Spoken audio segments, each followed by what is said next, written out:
You are standing in a convenience store in Tokyo at 2 in the morning. The place is spotless. Every product is exactly where it should be. The cashier bows slightly when you walk in and bows again when you leave. You buy a rice ball and a green tea for the equivalent of about $2.30, and somehow the whole transaction feels dignified. Now picture a Walmart in suburban Ohio at 2 in the morning. You know what it looks like? You have probably been there. That contrast is not just cultural. It is financial, and it runs deeper than you think. Japan is a country where the average household savings rate consistently hovers around 17 to 20% of income, where consumer debt by American standards is almost embarrassingly low, where people quietly accumulate wealth not by chasing it, but by treating money with a kind of respect that most Americans were never taught to feel. Meanwhile, the average American saves less than 5% of their income, carries over $6,000 in credit card debt, and somehow still believes that the path to financial security is just a bigger paycheck away. What if the problem was never the paycheck? What if the problem was the entire mental framework Americans use to think about money? Because the Japanese figured something out a long time ago, and almost none of it involves hustle culture, investment apps, or side income. It is quieter than that, more consistent.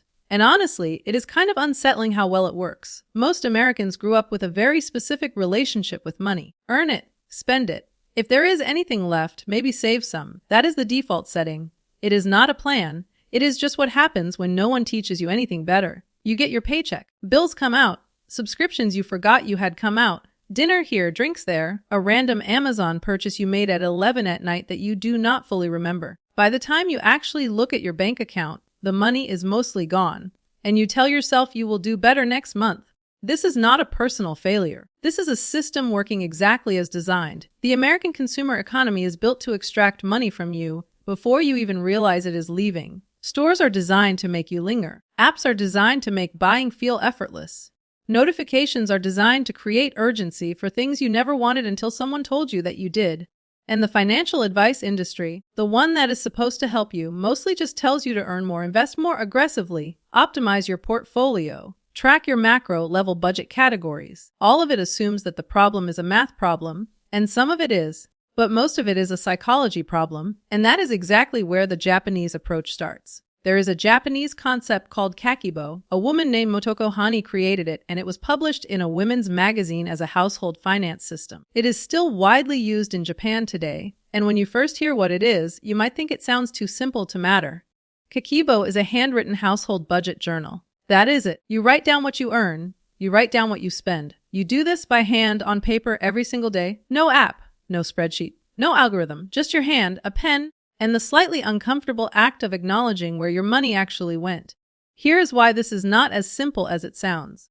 There is a growing body of research suggesting that physically writing information down creates stronger memory encoding than typing it. When you write the number down with your hand, something different happens in your brain. You process it. You feel it in a way that watching a number change on a screen does not produce. A 2023 study from the Norwegian University of Science and Technology found that handwriting activates significantly more neural connections than keyboard input, particularly in areas related to memory and learning. When you handwrite your grocery receipt total at the end of the day, that number does not just pass through your awareness. It lands. Kakeibo also asks you 4 questions at the start of every month. How much money do you have available? How much do you want to save? How much did you actually spend? And how can you improve? Those last 2 questions are the ones that most Americans never honestly ask themselves, because the honest answer is uncomfortable, and discomfort is something the American spending ecosystem has spent billions training you to avoid. But in Japan, the discomfort is considered part of the process, not a punishment, just information. And information, when you sit with it quietly and write it down, tends to change behavior in ways that no budgeting app notification ever has. Now let us talk about something called Mottainai. Mottainai does not have a perfect English translation. The closest equivalent is something like what a waste, but that does not fully capture the emotional weight of the Japanese word. Mottainai carries a sense of regret, a sense that something of value has been treated carelessly. It applies to food, to objects, to time, and yes, to money. In Japan, Mottainai is a cultural force. It shapes how people relate to their possessions from childhood. You do not throw away something that still has use in it. You repair before you replace. You finish before you discard. You think carefully before you buy, because buying something you do not need is its own kind of waste, and waste carries moral weight. For Americans, the closest cultural equivalent is frugality. But frugality in the American sense often feels like deprivation, like choosing the cheap option because you cannot afford better. Mottainai is different.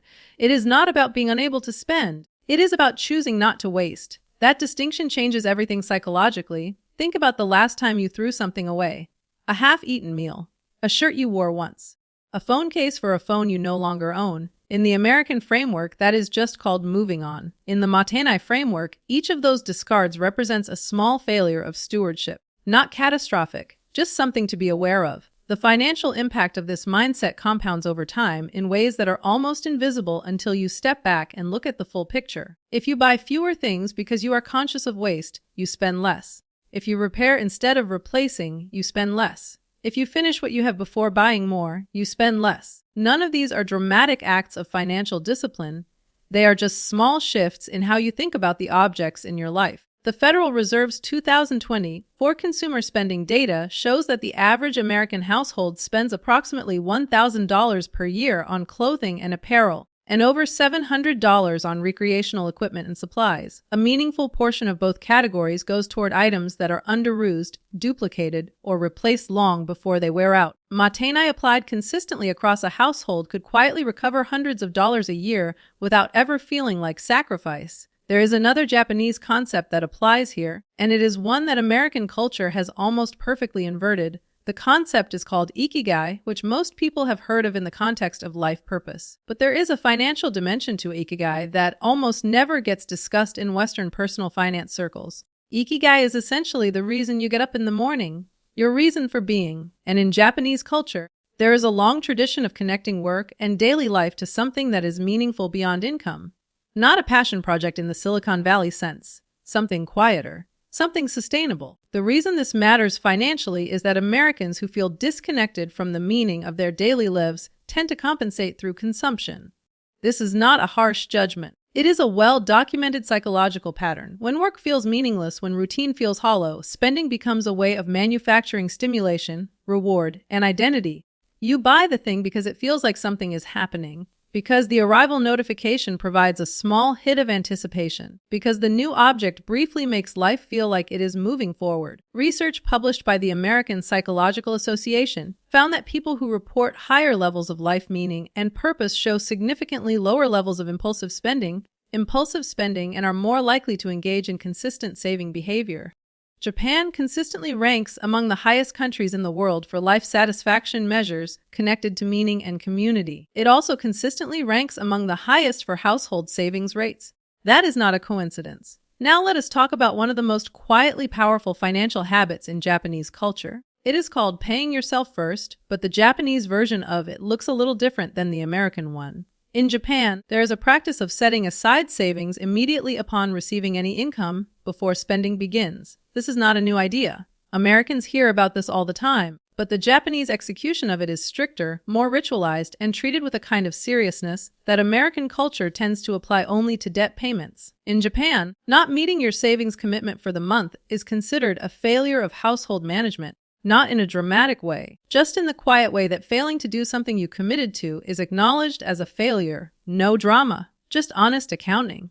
Compare this to the American relationship with savings. Most Americans intend to save. Surveys consistently show that most people have a savings goal, but intention and behavior diverge dramatically. A 2020 Bankrate survey found that only about 44% of Americans could cover an unexpected $400 expense from savings alone. That is not a savings rate problem, that is a follow-through problem. The Japanese version of paying yourself first is often combined with what can be called envelope saving, where different savings goals are separated into dedicated containers, both literal and metaphorical. You have a container for emergencies, a container for large planned purchases, a container for retirement, and these containers are treated as untouchable until the designated purpose arrives.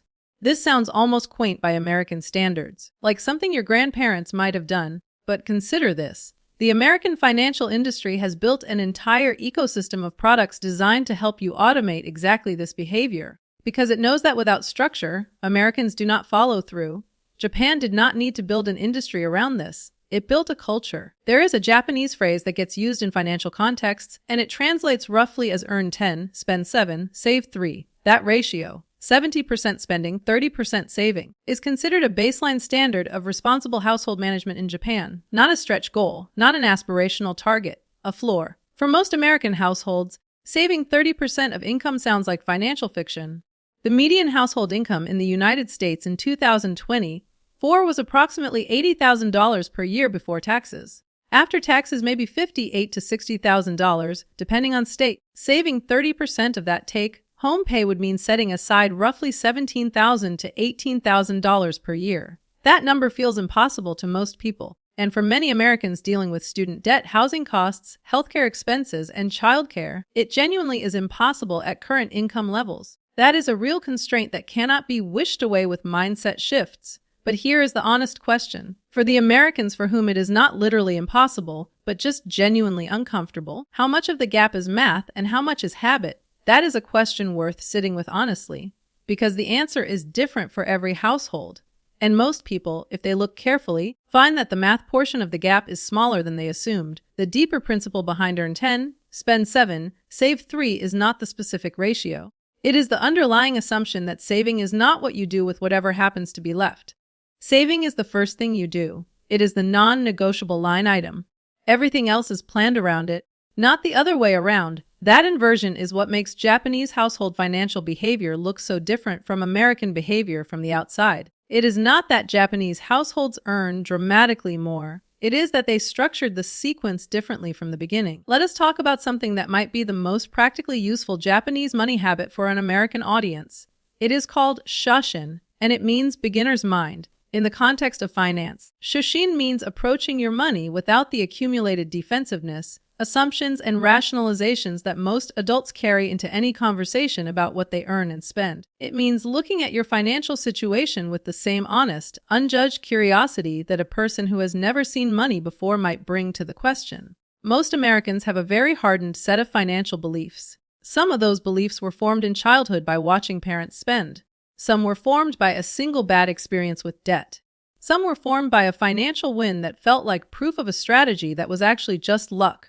Some were formed by a culture that told you debt was normal, that carrying a balance is just what adults do, that a nice car signals success, and that financial anxiety is just part of being alive. Shoshin asks you to set all of that down, not permanently, just long enough to look at the actual numbers in your actual life with actual honesty. What does your bank statement say? Not what you think it says. What does it actually say? How much went to restaurants last month? Not a rough estimate. The real number. How much did you spend on subscriptions? Go count them. How much did you earn? How much is left? How far away are you from one serious emergency changing everything? Most Americans avoid asking those questions precisely because they sense the answers are not good. And that avoidance is exactly the financial behavior that keeps people stuck.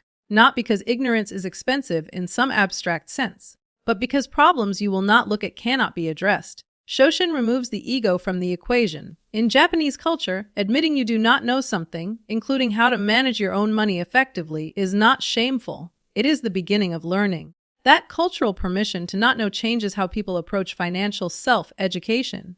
You do not have to defend bad habits if you have already acknowledged that you are still learning. American financial culture, with its strong connection between money management and personal identity, makes it very difficult to admit that you are bad with money. Because saying you are bad with money often feels like saying you are bad as a person. The shame creates a loop where the problem never gets examined honestly, and because it is never examined honestly, it never gets solved. There is one more Japanese concept that ties all of this together. It is the one that most Western personal finance teachers have borrowed without fully understanding it.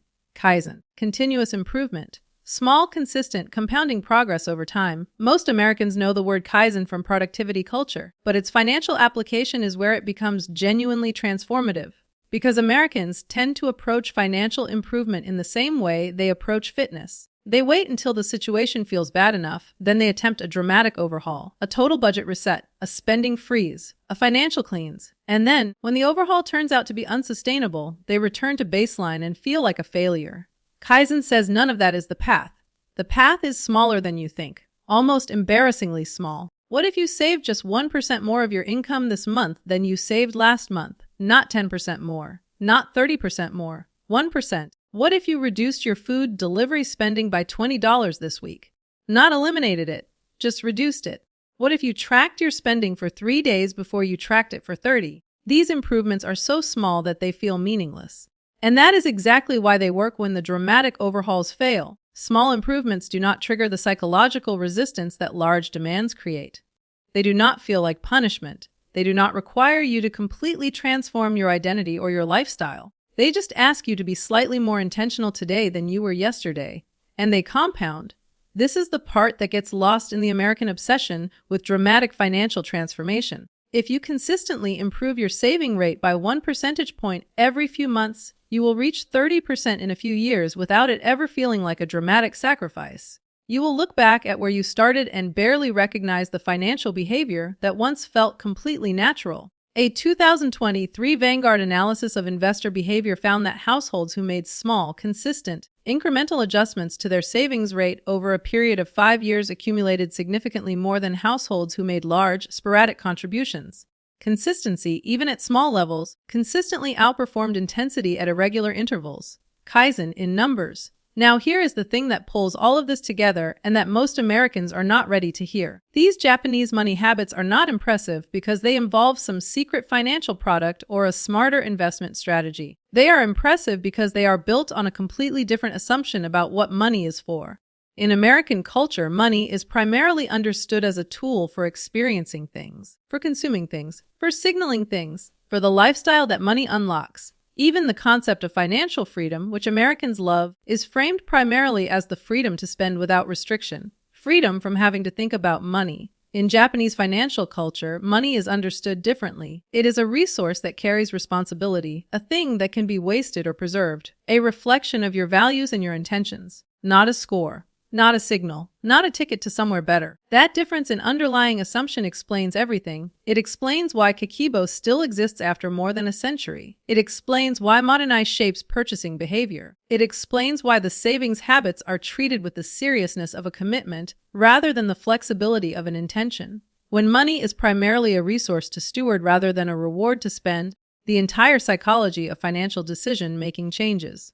You stop asking whether you can afford something and start asking whether it is worth the trade. You stop thinking about your bank balance as a number and start thinking about it as a measure of optionality, as proof that you have choices available to you that other people do not have. That is what quiet wealth actually looks like. Not a luxury vacation posted to social media, not a stock portfolio screenshot, just the persistent, compounding, invisible knowledge that you are building something, that you are not one emergency away from crisis, that your financial life is moving in a direction you chose, not a direction that happened to you. The Federal Reserve's 2024 survey of consumer finances found that nearly half of all American households have less than 3 months of expenses saved. That means nearly half of American households are, in a very literal sense, one serious event away from financial crisis, one job loss, one medical bill, one car that finally gives out. And yet the culture continues to tell these households that the path forward is to earn more, invest more aggressively, and manifest abundance, not to change the relationship with money that led them there in the first place. Japan is not a perfect country. Its economy has its own serious problems. Its housing market is complicated. Its labor culture carries its own pressures.